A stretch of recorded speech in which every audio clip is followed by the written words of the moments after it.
All right, Dave, don't judge me. The squirrels up here brought all these nuts and everything, and so it's really dirty up here. But here's I'm in the attic of my garage right now, okay? There's one end, and there's a post.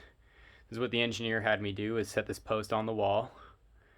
And then there's the beam that we have propped up with some 2x4s, temporary 2x4s to just keep it in place. There's the other post sitting on the wall down here, same thing.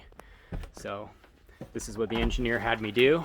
I'm following the engineer's instructions. The problem that we're having is that on this side, the post is not touching the 2x4s that it's supposed to mount to, because we had to sort of cut it short.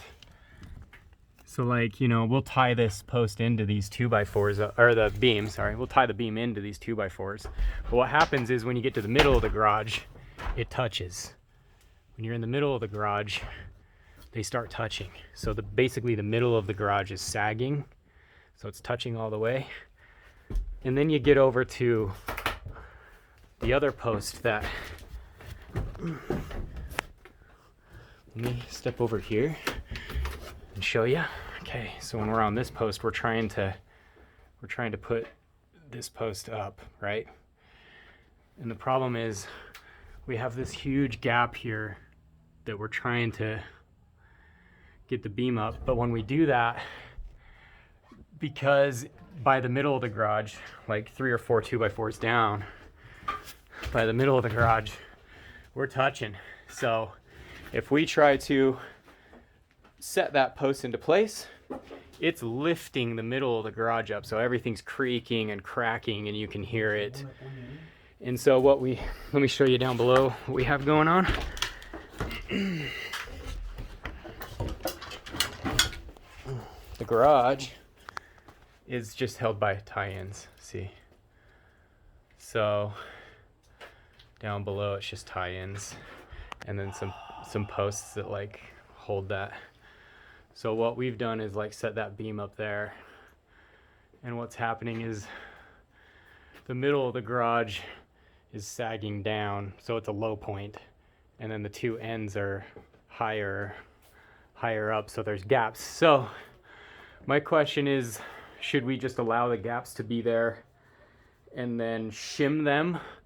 Like if there's a 1 inch like gap there, like set that post into place, maybe cut it a little shorter so that it goes into place well, and we're not lifting the whole middle of the garage up and maybe causing damage, or maybe pulling the walls in or something like that when we do that. And so if we just set that post into place, cut it a little shorter, set it into place, and then everywhere that a 2x4 is supposed to tie in, maybe we shim it with like a chunk of wood so that the 2x4s are just actually resting on.